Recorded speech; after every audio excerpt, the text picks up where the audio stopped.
All right, I think we'll go ahead and get started. It's a little after 4. So welcome everybody. We've got some folks here in the room in Becton Dickinson, and welcome to everybody who has joined us on Zoom. This is the only great thing about the pandemic, right? is that it makes it easier for people to join lectures and seminars like this. So we usually get a great turnout, as you can see. So thank you all for joining. You're getting smaller and smaller as more people join, Right. but it's good to see everybody.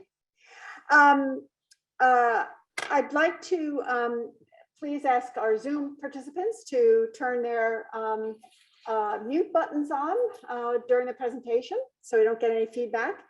And then also you'll all have an opportunity to ask questions. We go back and forth as to whether or not to have this as a webinar where you can't see any of the participants versus actually a Zoom meeting where you can see participants. And we thought it would be a lot more fun and interactive if we can actually see the people who are participating with us remotely. So at the end of our distinguished speaker's remarks, we will entertain questions, or he will entertain questions. And so I asked people, obviously we'll take questions from you all in the room. Those of you on Zoom, you can either just raise your hand, probably that's going to work the best, and we'll keep track of it. But if you want to type a question in the chat, Becky will be monitoring the chat and we'll be able to pick up questions there. So welcome everybody. These Dean's Lectures are a very, very special occasion for all of us at the school. It's a time to celebrate the wonderful work of our distinguished faculty. And I personally really enjoy the opportunity to learn more about the work of our distinguished colleagues. This was the intention of setting up this lecture series when it first began, is to make sure everybody is able to learn about the great work that our newly promoted and appointed faculty professors are doing. And this is a long-standing tradition for the school, and it is in celebration of our professors and largely around the fact that, you know, achieving professorship anywhere, and especially at Johns Hopkins, really represents incredible accomplishments by very senior members of our faculty, and confirms not only the respect and high regard that these faculty enjoy here within the school and the university, but also the respect and the high regard that they garner across outside the university and across the country and the world. So it is my real pleasure today to introduce our not so newly promoted professor. You know, we're a little backlogged in our Dean's Lectures, but Roland Thorpe, and I've known and particularly it's a great pleasure for me to introduce Roland, because I have known Roland for a number of years, and it's great to see him in this position. Dr. Thorpe is a leader in the critically important area of health equity, and in particular, men's health. He's a social epidemiologist and gerontologist who has contributed to our understanding of how race, socioeconomic status, and segregation influence health and well-being of African Americans. His most recent work focuses on improving the lives of Black men. He is principal investigator on several NIA-funded grants, which demonstrate his strong commitment to a research portfolio that will lead to an increase in longevity and well-being among African American men. He is Deputy Director of the Hopkins Center for Health Disparity Solutions, and is also the founding director of the Program of Men's Health Research in that center at Johns Hopkins. He is also co-director of the Johns Hopkins Alzheimer's Disease Resource Center for Minority Aging Research, and co-director of the Health Equity and Social Justice Concentration in the DRPH program. So Roland wears many hats and wears them all equally well. Roland came to the Bloomberg School in 2007 as an assistant scientist in the Department of Health Policy and Management. And that's where I had the pleasure of getting to know Roland. Then in 2013, he moved to Health, Behavior, and Society as an assistant professor. And he rose through the ranks quickly and was promoted to full professor in 2020. He holds joint appointments in the Division of Geriatric Medicine and Gerontology, and the Department of Neurology, both at the Johns Hopkins School of Medicine, and he's also has a joint appointment in the Department of Sociology at the Krieger School. Since joining the school, Roland has made significant contributions to teaching, advising, mentoring, and the service mission of both the school, but also the university. In 2017, he joined the Office of the Provost as a Provost's Fellow, where he collaborated with the Offices of Faculty Affairs and Research to design skills training modules for undergraduate research, and also to develop a mentoring program to train graduate students, postdoctoral students, and faculty in the art and science of mentoring undergraduate students. And you'll hear this mentoring becoming a very strong theme throughout all of Roland's work. And in 2018, he was tapped to lead the Provost's postdoctoral diversity fellowship program, where he has emerged as a key thought leader, equipped to address concerns and challenges associated with the diversification of our academic workforce. And in July, just in July of this past year, he was appointed the inaugural Associate Vice Provost of Faculty Diversity at the university, dedicating his time to advancing key initiatives around faculty diversity at the university. Dr. Thorpe earned a bachelor's degree in theoretical mathematics from Florida A&M University, a master's degree in statistics, a PhD in clinical epidemiology, with a graduate minor in gerontology from Purdue, and received postdoctoral training in health disparities in gerontology from the Division of Geriatric Medicine and Gerontology right here at Johns Hopkins. He has received many, many honors and awards, including, and this is terrific, how many of us have an award named after us? Roland does.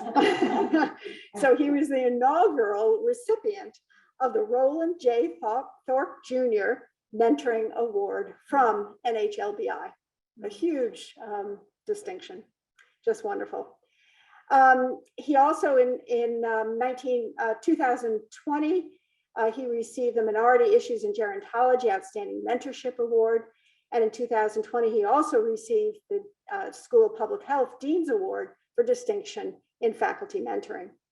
In October, he was recognized as an expertscape world expert in socioeconomic factors for his expertise, ranking in expertscapes. This is a mouthful. Expertscapes, a top 0.1% of scholars writing about socioeconomic factors over the past 10 years.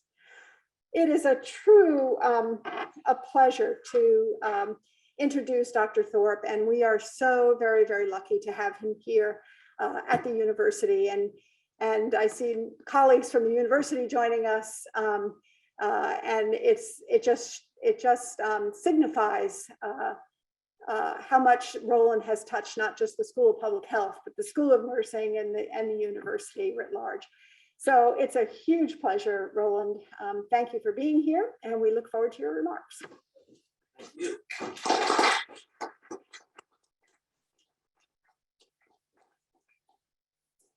So first of all, thank you so much, Ellen, for those beautiful words of introduction. Before I go any further, I'd like to say thank you to Becky Newcomer for organizing all of this. I know it's a tremendous feat, and I just wanted you to be acknowledged initially for the work that you've done. So before I get started, I was reflecting this morning on what this moment meant, what this moment means, and how to move forward from this. Because, you know, as many of you know, I'm proudly from Georgia, and I probably let people know every chance I get to let you know I'm from Macon, Georgia.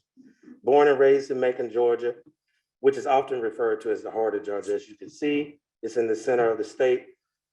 This city, which is my favorite city in the world, contains about 150,000 people, whereby about 50% of them are African American. And so, as you might imagine, the patterns of health disparities in Macon, Georgia are somewhat similar to the national level, where whites seem to fare better than blacks. And this is what started me to thinking about the disparities and how can I make a contribution to be able to think about developing some evidence base that maybe we can better not only the world, but better making Georgia.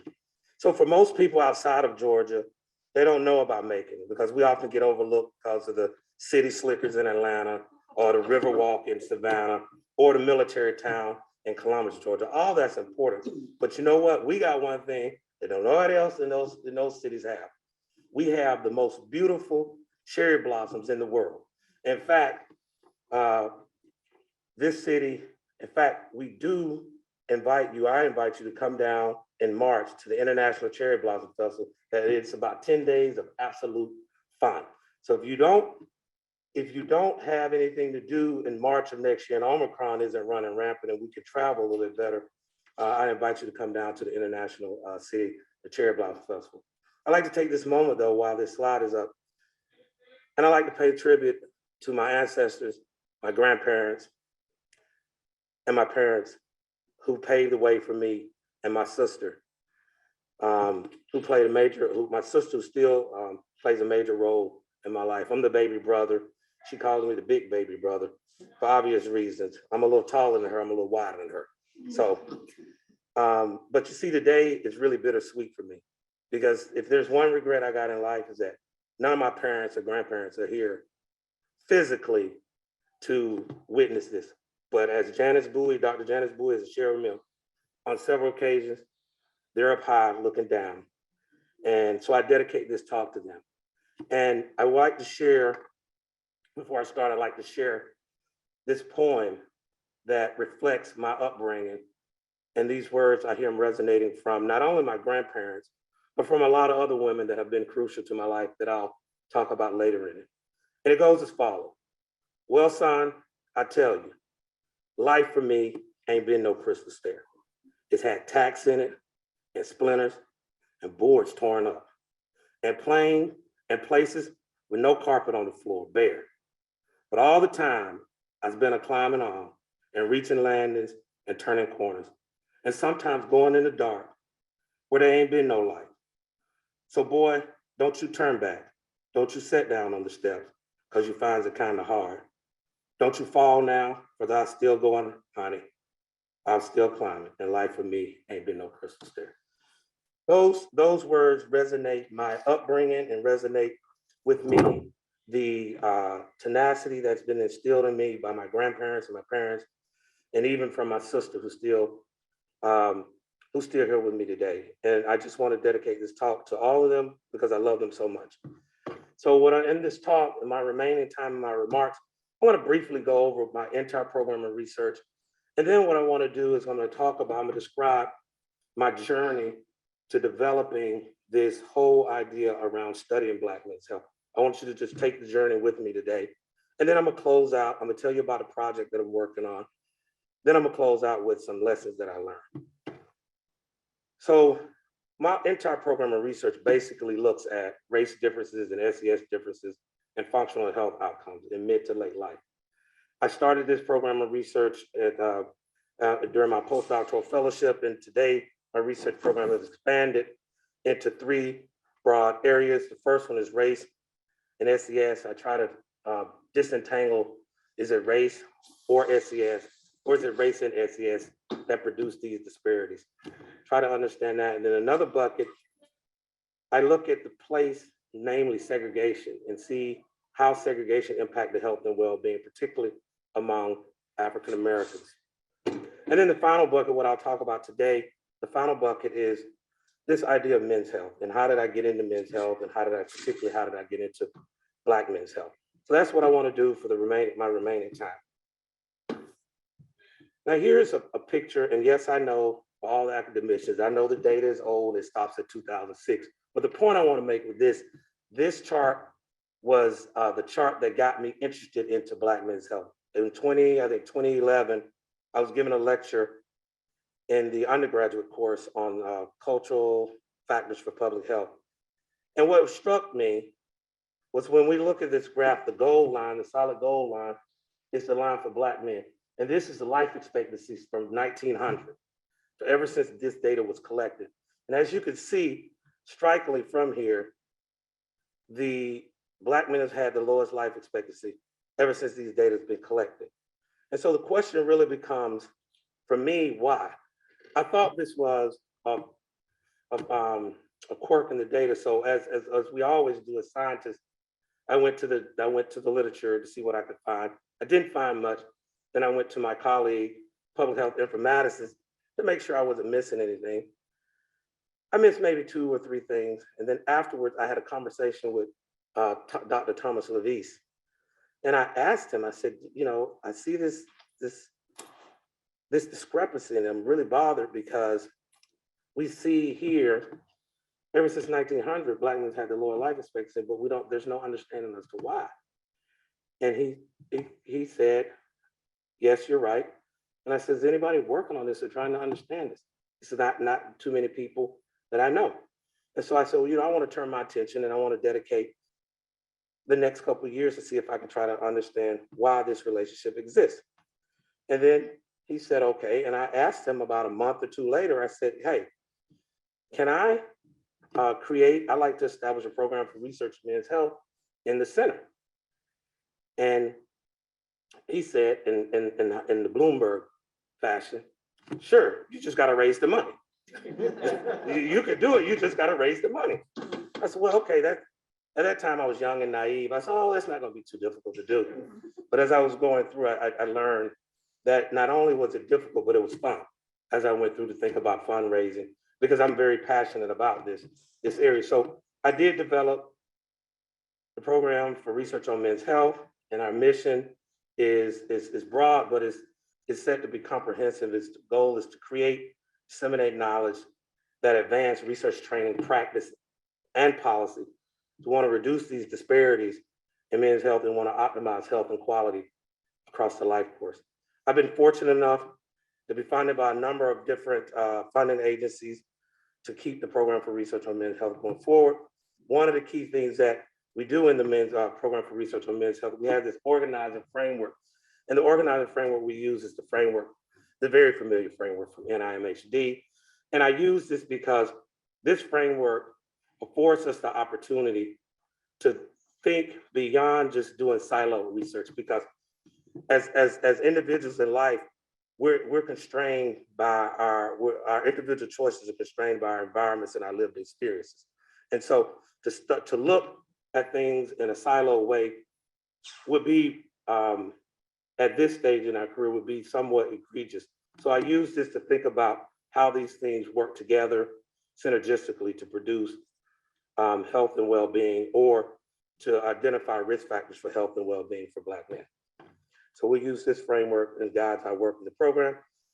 I'm so excited that the program, since 2012, the program has done a number of different things, in addition to publishing a number of papers with a number of mentees that's come through this program. We've contributed to the men's health literature with conducting a number of special supplements on some aspect of men's health or minority men's health.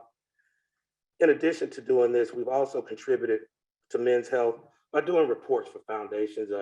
Dean Levis and I did a report for the RISE Foundation, and then I also served on a working group for the American Psychological Association that produced another report, each of which had major impact and had some major impact for the health and well-being of racial ethnic minority men. Other thing that I've done with partners in the actual program for research on men's health is that we've produced books, and we produced, very excited about the handbook that I produced with my colleagues, Dr. Derek Griffin and Dr. Marino Bruce. That is the first ever handbook that's on men's health equity, and a large amount of the work in there is focused on minority men, particularly Black men. So we've had an opportunity in the program for research on men's health to contribute to this area in a very meaningful way. Now, in addition to that, you know, we have to have some research funding, and I've had fortunate that NIA has continuously been able to continuously fund me around the notion of men's health. Fortunate enough to have a mid-career award, a KO2 award, that affords me the opportunity to try to understand this link between stress and mortality among middle to old age men.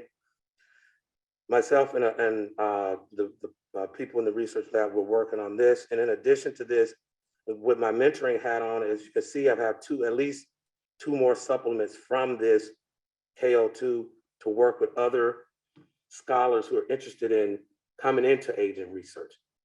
And coming into aging research and thinking about resilience or coping factors, thinking about what it means for the synergistic effects of your personality and social isolation and loneliness and how that impacts dementia. And the big study here that I'm going to talk to you about today, a little bit more about today, is the Black Men's Health Survey.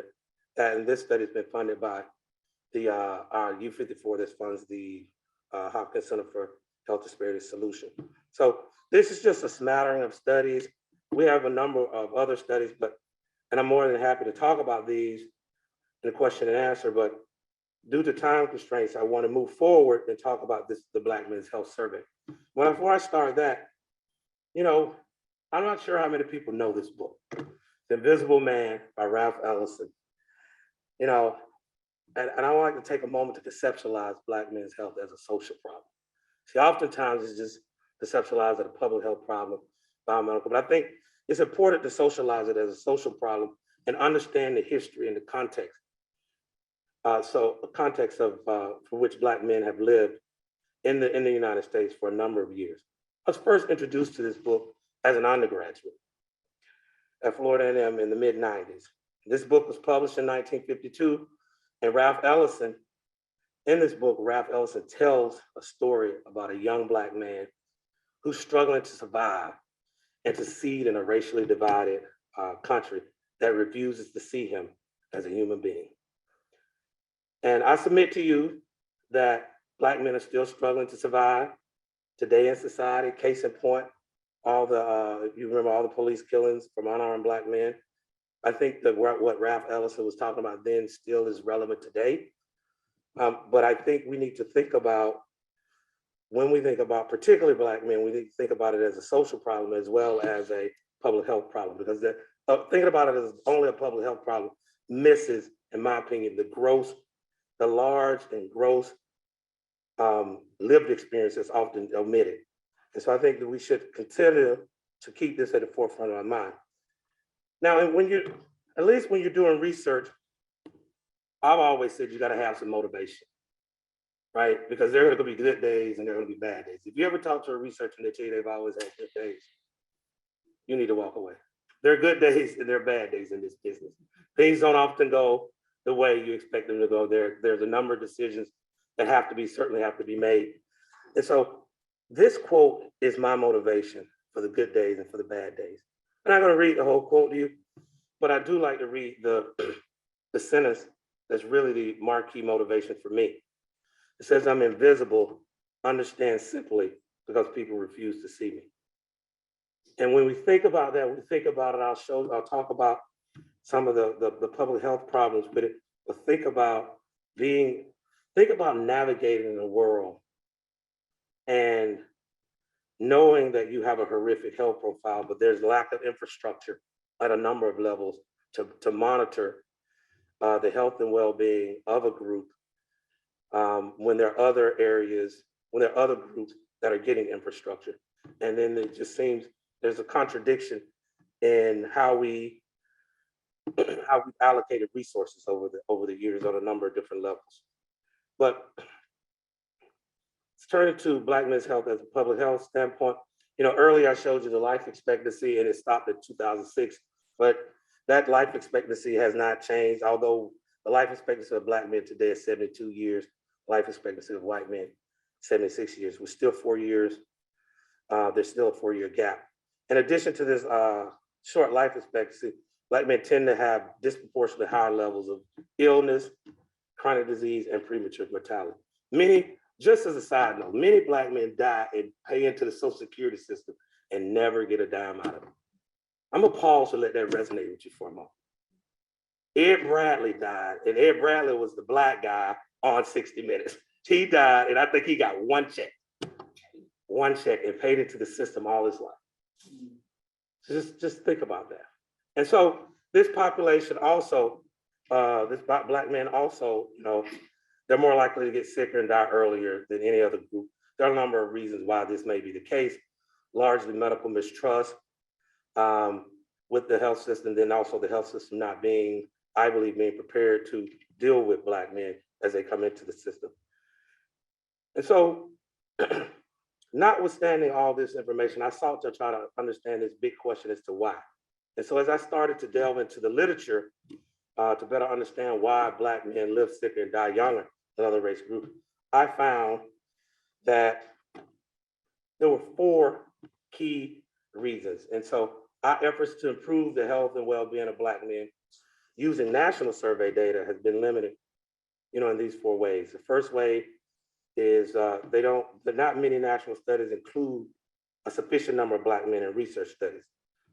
So here's just an example of some data of the number of males in the National Health and Nutrition Examination Survey. It's a wildly popular, a widely known data set. And when we look at, break it down over age groups, when we look here, we see that these numbers get really small for Black men, as well as Hispanic and Asian men, particularly once we move beyond between 30 and 59, they're really small numbers. And then when you think about 70 and older. So the question becomes, in most of these federal data sets, they're not large enough to provide stable estimates for us to make any types of inferences. And if we can't make these types of inferences, then it becomes a struggle to create an evidence base where we can inform health promoter strategies or policy relevant solutions.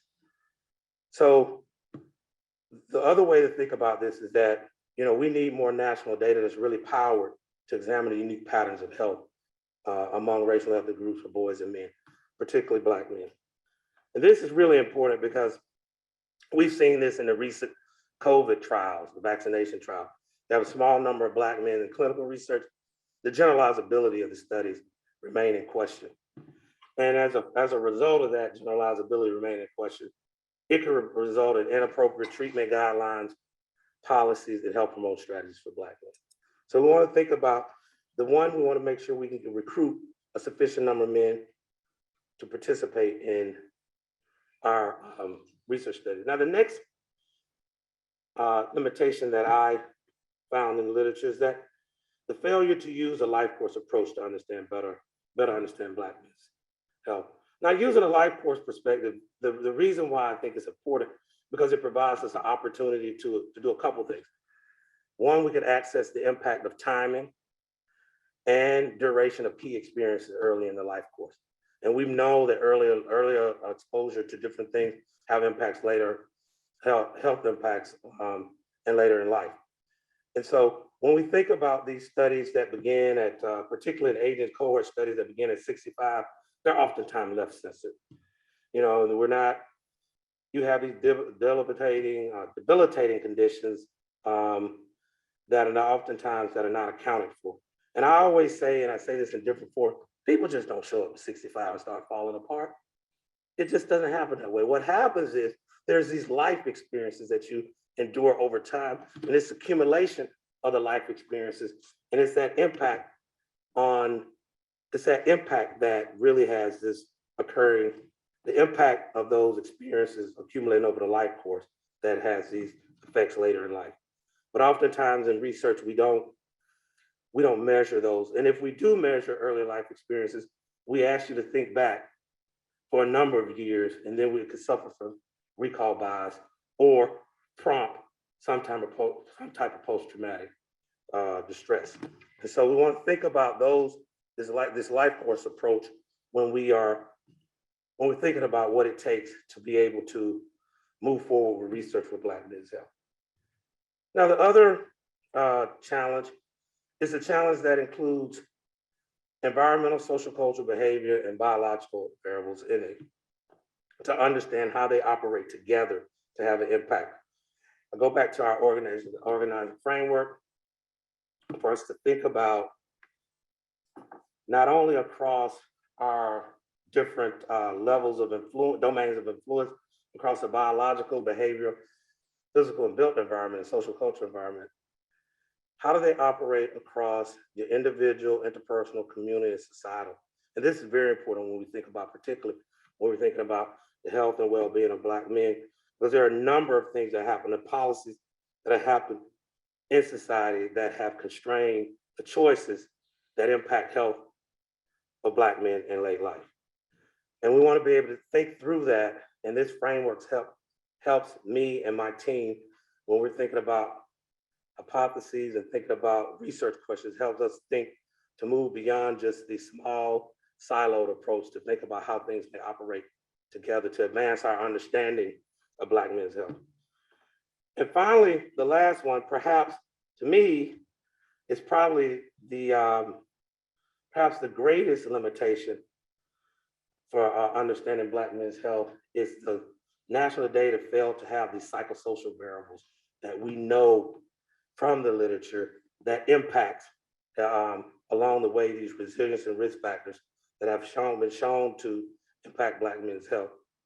And many of these national data sets do not include these measures, any of them at all. You know, we know incarceration, police brutality, racism, segregation, and stress. We know those are they're well documented in the literature of having these impacts of health, impacts of the health of Black men. And to not have these psychosocial factors included is a major limitation. I think of the four, I would say this is the greatest limitation to the Black men's health research. So to overcome these different limitations, these four different limitations, myself, Dean Levis, and Dr. Harold Neighbors conceptualized, Dr. Harold Neighbors and Dean Levis conceptualized the Black men's health survey. You know, they conceptualized this survey back in the 1980s. I think when Dean Levis was in graduate school and Dr. Neighbors was a early career faculty, it was conceptualized, and then I think the idea just lay dormant for a number of years. And then we reinvigorated this idea when we first started thinking about this idea. We were fortunate enough to get some money from our colleagues at the Hopkins Population Center. They gave us $15,000 to answer one question, is why Black men don't go to the doctor. From that one question, we leveraged the $15,000 to get $75,000 from the Catalyst Award from the Provost office. And from there, we were able to generate pilot data. And I'm so appreciative that Daryl, Dr. Gaskin afforded us the opportunity to write this grant within the center grant the last cycle. And I really appreciate that. Appreciate your willingness to do that, Daryl. I've never thanked you in a public forum, and I think this is the appropriate time to do so. It did a lot to actually focus my my work and to help me attain the status of full professor at the Bloomberg School. And so what have we done? What are we doing? Is that this project is a planned longitudinal study. We're doing our baseline data collection now, and we're going to accrue 5,000 Black men, 18 years of age and older. And in this cycle, we're proposing to collect only the baseline data. Our overall goal is to be able to provide data that's going to advance knowledge of the health trajectory of Black men, and want to do that by assessing health status, health behavior, and health-seeking behaviors across the life course. Now, some of you may say, well, Roland, there are a number of studies out there that have a large proportion of Black men in it. And you're absolutely right. There's a National Survey of Black Americans. There's a Jackson Heart study. There's a National Survey of American Life.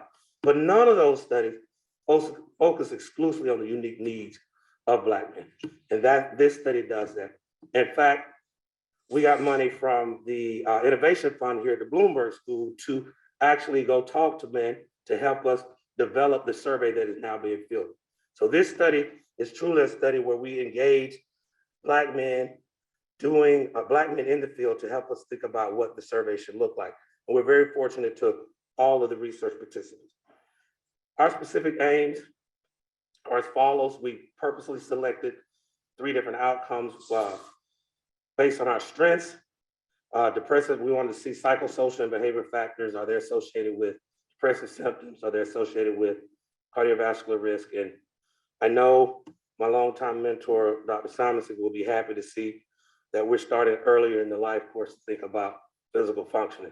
The number of years working with her, that was our biggest complaint. And I listened to you, which we're moving forward.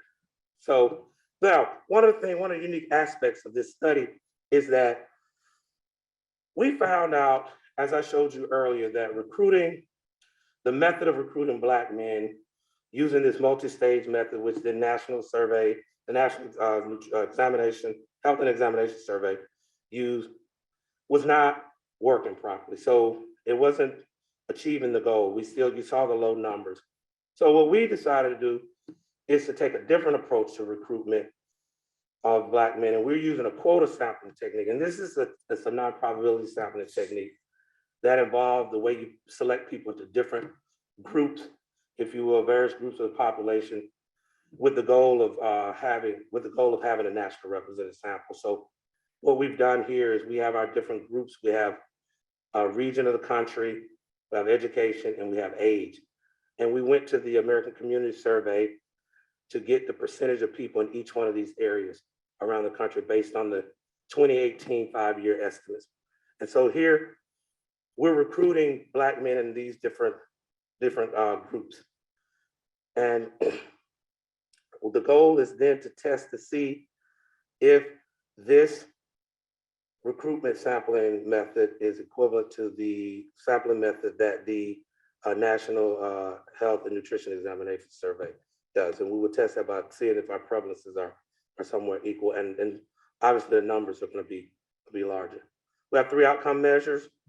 We have cardiovascular risk, which is, so all these measures are self-reported. We took these measures from the National Health Interview Survey.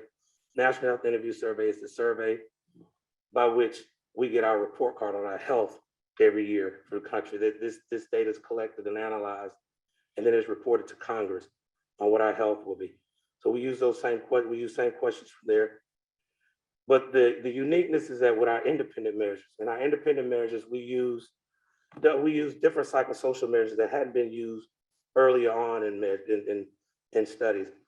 So we have adverse childhood experiences. That's one with a baseline. So we're asking people to think back when they're teenagers about their childhood experiences. We're asking questions about microaggressions and not discrimination. We chose to use microaggressions instead of discrimination because there's a robust literature on discrimination and a number of papers looking at discrimination in men and Black men. And so microaggressions are more nuanced, and we thought that would be more of an innovative approach. And then we've also included a masculinity scale, because there's been research in the psychological literature that shows that masculinity, particularly hegemonic masculinity, has a deleterious effect on health outcomes. And then we're going to link this to the American Community Survey so we can see the environment, see how the social environment in which these Black men live, how that may impact these different associations. We have a couple of proposed covariates here. This is just our short list, but we definitely have an expanded list for health behaviors. And I just want to show you where we are today. We're still in the field and still recruiting. And here's just where we are, the numbers on the outside of the parentheses of where we are as of, I think, a month ago. And I think we're making some good progress. We did get COVID did impact us, but this is an online survey. We were impacted by COVID. One of the things I made the decision on is that particularly during March to, I think, October, I decided not to aggressively recruit because I personally thought as a Black man in America, what was going on in America, I thought we had other things that we needed to really deal with and reckon with than a survey. And so I don't think I think we are behind, but I don't think we're that far behind because we've, since November of 2020, we've had a number of over, I think, 300 people 300 Black men who have participated. So where we are now is we have to complete the data collection. We're going to take a major blitz, marketing blitz in January and February. Then we need to start thinking about the funding for the next wave of data collection. And not only think about the funding, but expand the study. Can we think about collecting biomarker data through the mail? One of the things we got some money from the president's office from Frontier, while I was a finalist in the Frontier Award, President's Frontier Award. I was using the money to use for preliminary data to see if we can mail, and Black men would take all of the protocols and send back the biomarker data. We were unable to do that due to COVID. So we're planning to do that. And then the last thing we want to do is we want to create this data resource so that we can generate the next cadre of scholars to come behind me to focus on and continue to advance this work on Black men's health.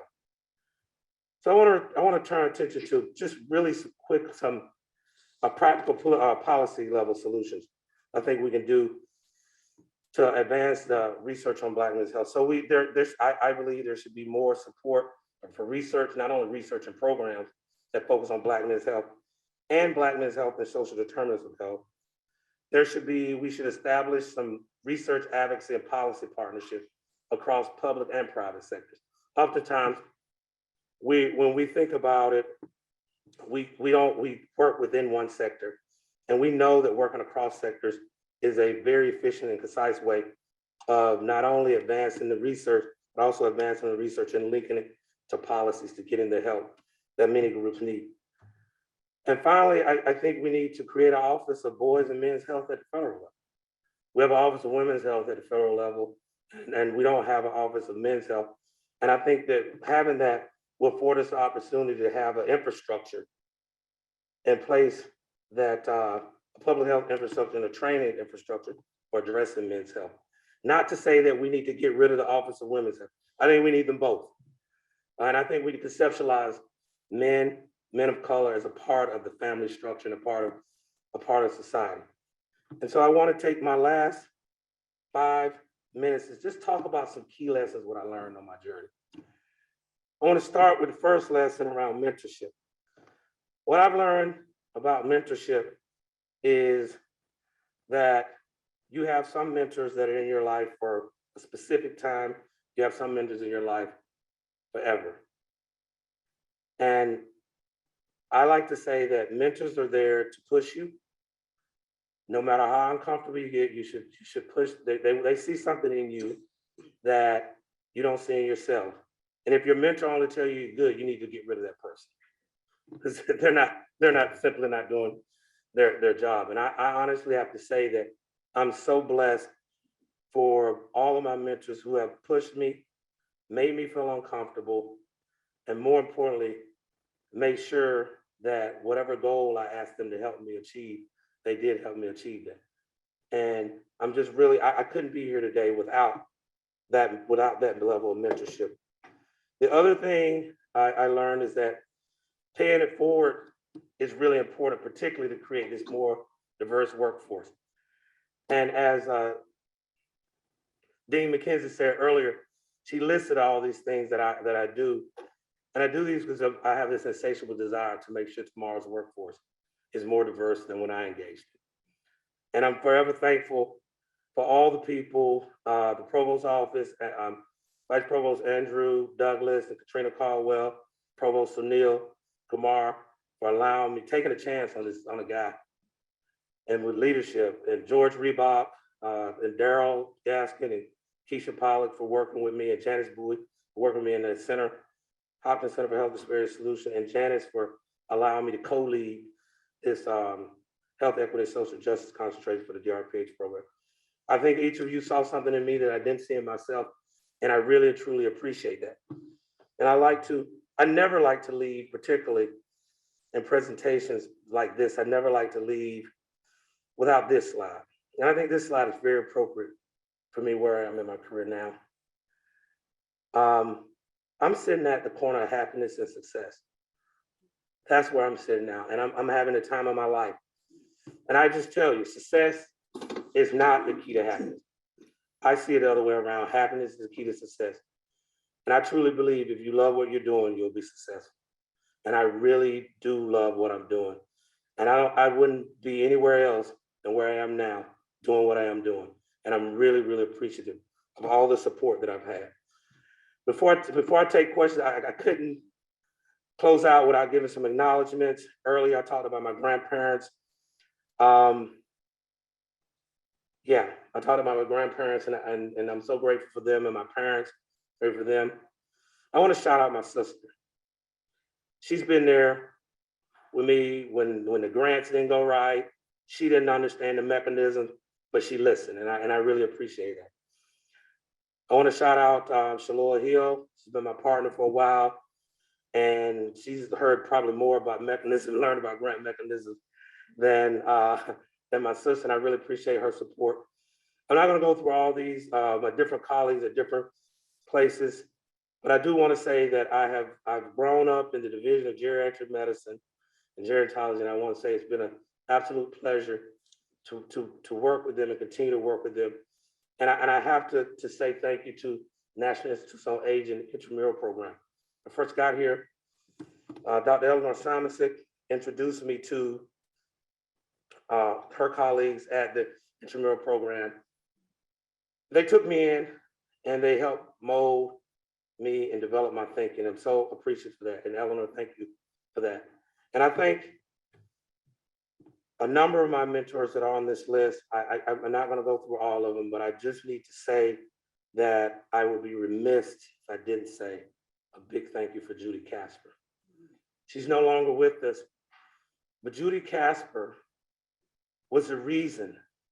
So let me back up. Eleanor Simasic was the reason I met Judy Casper. And then Judy Casper, no, let me back up a little bit more. Linda Freed and Karen Bandy Rose was the reason I got paired with Eleanor. And then Eleanor was the reason I met Judy. And Judy was the reason that I met Tom Levise. And the one thing Judy did when I met with her, I'll never forget this, and this is probably why I have such a sensational desire to mentor people. She pulled a grant off of her shelf. She said it didn't get funded, but there's some papers that could be written in here. Write what you want. All I ask of you is a co-author. If any of you know Judy, that's just who she is.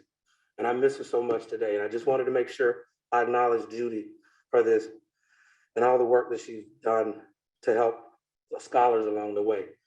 I'd like to acknowledge my researcher training crew, Dr. Norris, Dr. Bruce, Dr. Heitman, Dr. Beach. It's such a pleasure to learn the science of research mentoring and training from you all. Finally, I'd like to acknowledge my colleagues from the Provost office, from whom I learned each day how to be a better leader. I want to acknowledge, most importantly, on this slide, the environmental service staff here, who make sure my office is tidy. If something broken, they fix it. And make sure we have an environment that's tidied up and to work in. It's very important for that. And all the people who have supported me and continue to support me in my department, at the school, and in the Provost office. Finally, these are the funding sources. I've been forever grateful to get funding, to be funded by the different sources to continue to do my research. And I like to close by, when thinking about Black men's health research, to think about this quote from James Baldwin. Not everything that is faced can be changed, but nothing can be changed until it's faced. Hidden in plain sight. We have to change it. We have to move from the invisible man to the visible man. And I'll take questions at this time.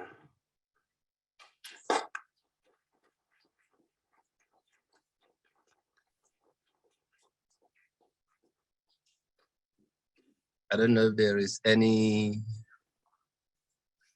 one that will address this, or I can just jump in without being called.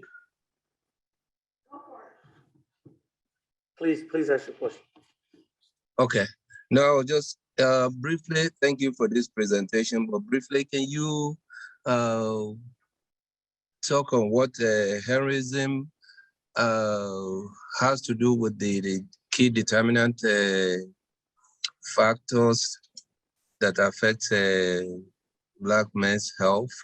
I saw all the list of the key determinant factors, but Henryism, I'm not sure what that is. If you can briefly just elaborate on that. Sure. What was his name? Which one did you want me to? The Henryism. Talking about the John Henryism. John Henry. Oh, John Henryism. Okay. All right. Thank you. It's difficult for me to hear. Yeah, John Henry is a high effort coping mechanism that Sherman James developed, I think, in the early 80s, rather. And he found that that with high effort coping, it goes back to the notion of that particularly Black people have to work twice as hard to get half as far. And as this high effort coping, this high effort coping that we endure, they've been found that this high effort coping can have some negative impacts on health and well-being. It's been largely that's been largely researched not only on African Americans but other racial ethnic groups around the world. And it's often been is often been thought to be that's nothing more than type A personality. There's been work to show that that's not the case. They are two different concepts. Yes,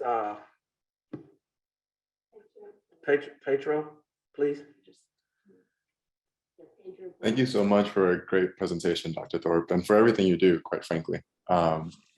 My question has to do with the nature of your research. So I could see how quantitative research plays an incredibly important role in what you're trying to do and what you have done.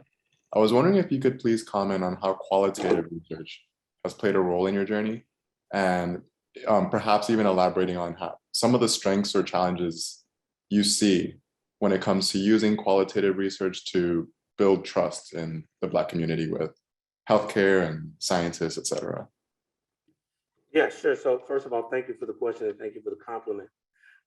One thing I did not talk about in here is that we did do some qualitative research. I didn't elaborate on it.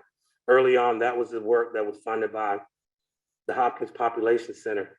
We went to 4 different areas of the country to talk to Black men, different age groups, and our question is why you don't go to the doctor. All of it was strictly qualitative. And you're exactly right that we had to develop trust, particularly among the older men who really know and resonate with the United States Public Health Service study at Tuskegee. So we had to make sure we built that trust there. And I think it's important for any group that you're focusing on. It's just not necessarily Black men.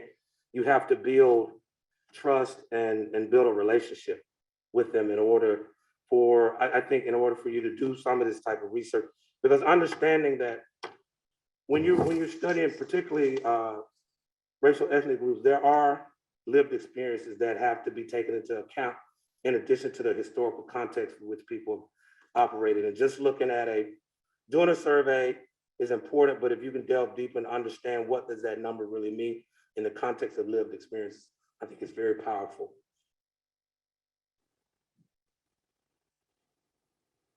Dr. Bruce? Good afternoon. Thank you, Dr. Thorpe, for a fantastic presentation and a walk through your career. It is truly an inspiration for those of us who have been doing this a while. And also, I do hope that early career faculty see the level of detail and rigor and also grit that's required to get to where you are. The question I have for you is, can you elaborate more on the role of racism with specificity to structural racism and how that's operating today, and how do you see this impacting your work going forward? Sure. Thank you for the question. Yes, I do think structural racism has operated in the lives of Black men since the beginning of time, and it still permeates. Structural racism still permeates today. So let me give you an example of a policy, the GI Bill after World War II. There were 2 separate GI Bills. There was one for Black soldiers and white soldiers, but everybody had to go fight for the same country. That blows my mind. You had to fight for the same country. You come back home, you're overseas and you're a human. You come back home, you're treated like less than a human. And then they have these 2 different policies, the 2 different GI Bills, are where one of the GI Bills affords you to gain wealth a little faster, which that's the GI Bill that was afforded to the white men. And then the Black men, there were provisions in that GI Bill where they could only go to certain schools and get trained in their vocational schools, where white men were allowed in their GI Bill to go to college and get college degrees. As you can might imagine, that could put you on 2 different health trajectories. And we know 2 different socioeconomic trajectories. And as we well know, the socioeconomic trajectories do tie into your health and well-being over the life course. And I still think structural racism I don't think it's going anywhere soon, because I think in order to do that, we have to dismantle everything and build back up. But I do think we need to start being able to better identify and better understand what it means and how it truly impacts health. There's a robust amount of literature as we think about segregation and how segregation impacts the health and well-being of a number of different groups. But I think now what we need to start doing is we need to start taking a more nuanced approach. And I'm so glad to have the opportunity Dr. Bruce, to be able to work with my colleague and friend, Dean Sarah Zanton, on creating a measure around structural racism that's more nuanced and it account for different domains of life across the life course. So we're very excited about the opportunity of what we'll be able to learn and to be able to deposit in the literature. So Roland, we have a question in the chat. Sure. And begins by saying it's an inspirational presentation, but could you please share the strategies employed to ensure participant buy-in? Is enrollment done at an individual level or at a community level? And what potential approaches will be used to ensure retention? So yeah, good question. So our recruitment strategy has been to use different partners. So when we initially started, we partnered with the 100 Black Men of America. We partnered with different organizations that have access to a high proportion of Black men. And then what we've done since then, we've engaged them throughout. So one of the things I didn't tell you is that at the end of the survey, there's a report that's produced that shows the Black men, their prevalence of whatever, if they selected certain health outcomes, it shows them the prevalence of each one of those health outcomes in the US for Black men and for them. And while that's not a tool for diagnostic, but it is something for you to be able to take with you to be able to use to engage healthcare providers if you wish. The other thing that we're starting to do now is that, as you may have seen on the recruitment slide, is that we're lacking older men, that group 65 and older, we're really lacking them. So one of the things that I'm doing now is that I'm trying to get an appointment with the people at AARP to see if I can engage them, to see if we could be able to recruit through their channels. And also NIH gave me an idea of recruiting, when we're thinking about recruiting younger people, ask if they know someone older, if they can identify someone older, that may be an opportunity to recruit them. So it's a work in progress. Karen. Okay. Dr. Thorpe, thank you for that wonderful talk. You really challenged my thinking as I think about research on aging.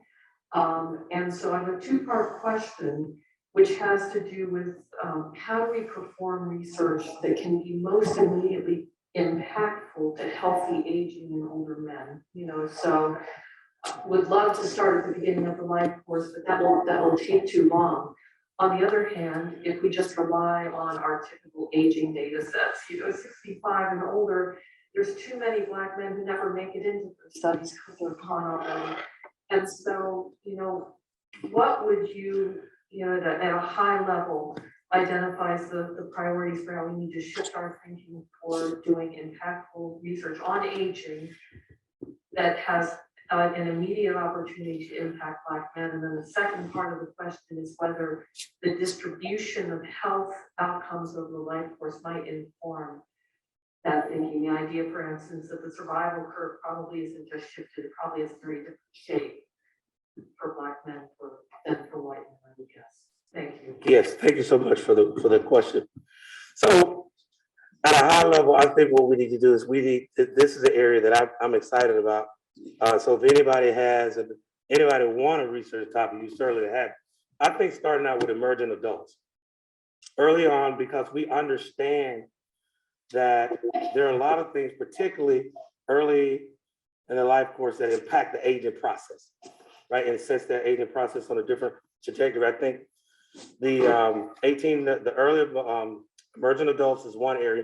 Another area where we know that oftentimes between 30 and 45 is where we see this huge area.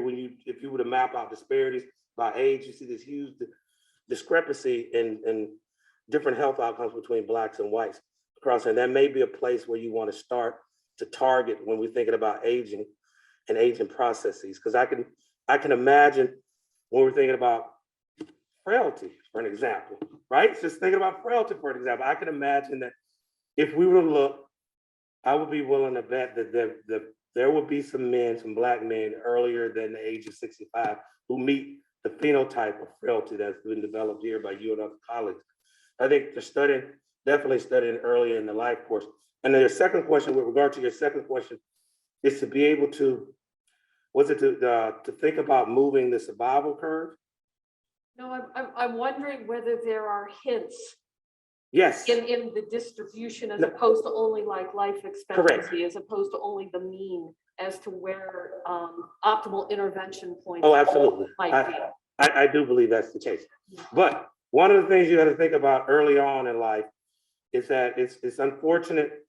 It's at this high homicide rate for Black men, and this high rate of police killings and unarmed Black men. So that, and then the idea around the disruption that the COVID-19 has provided for us. So when we look at these different survival curves and today and thinking about aging, we need to keep these things in mind because these are period effects. If we were talking about the life course, these are definitely period effects. We want to be able to take those into account because I can assure you that the survival distribution of last year for Black men look different than the survival distribution of 2017 or 2018. And we want to make sure when we think about intervening, particularly with this group, you want to make sure it's right in the right time because you have to build a lot of trust.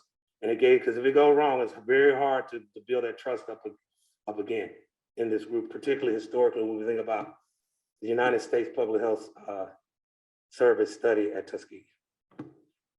I have one more question, Darryl. Go ahead.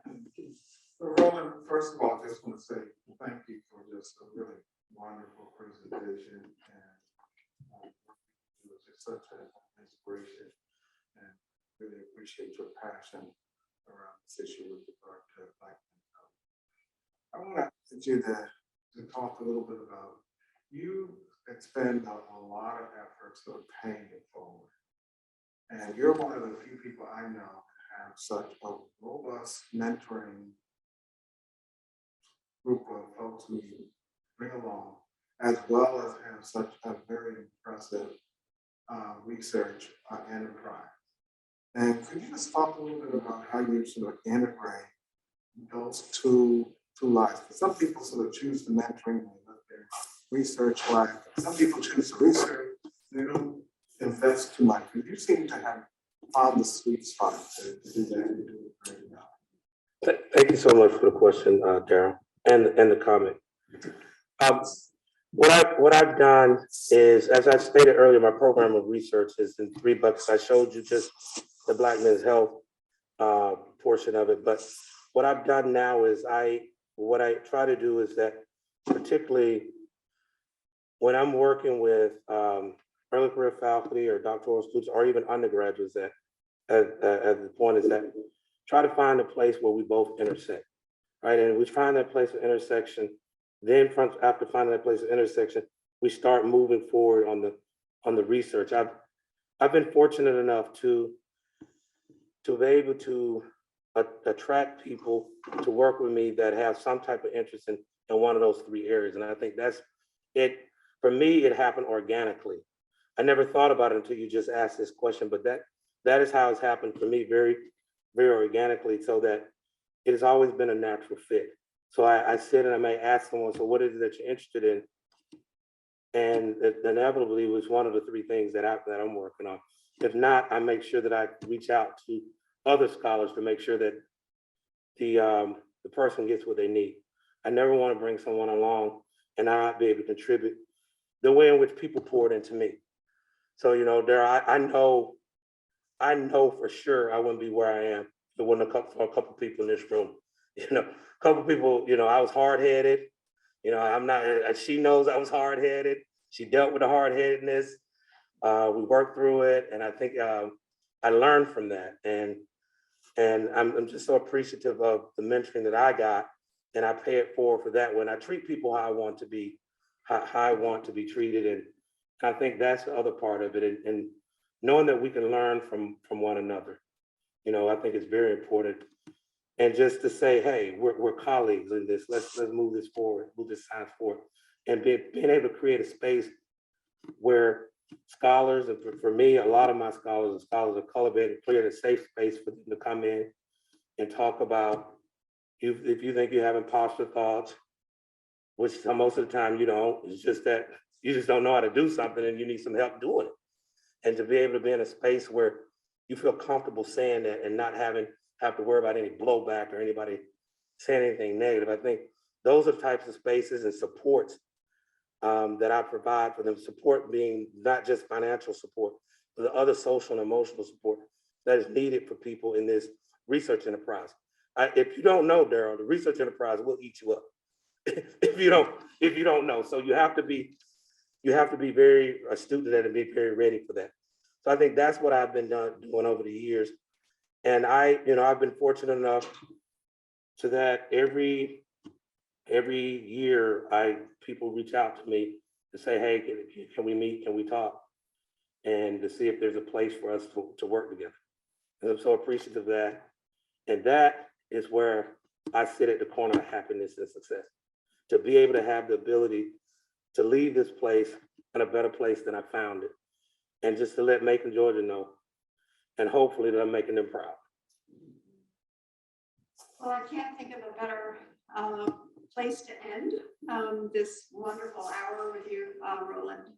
Thank you for a wonderful presentation. Thank you for all you're doing and will continue to do in support of men's health and Black men's health. And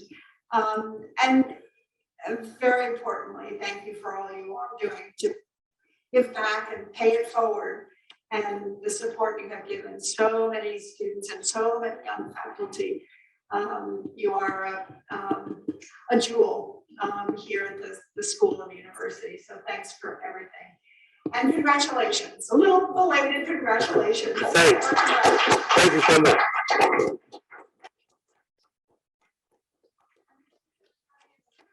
And in the Zoom room for joining us today. Have a good evening.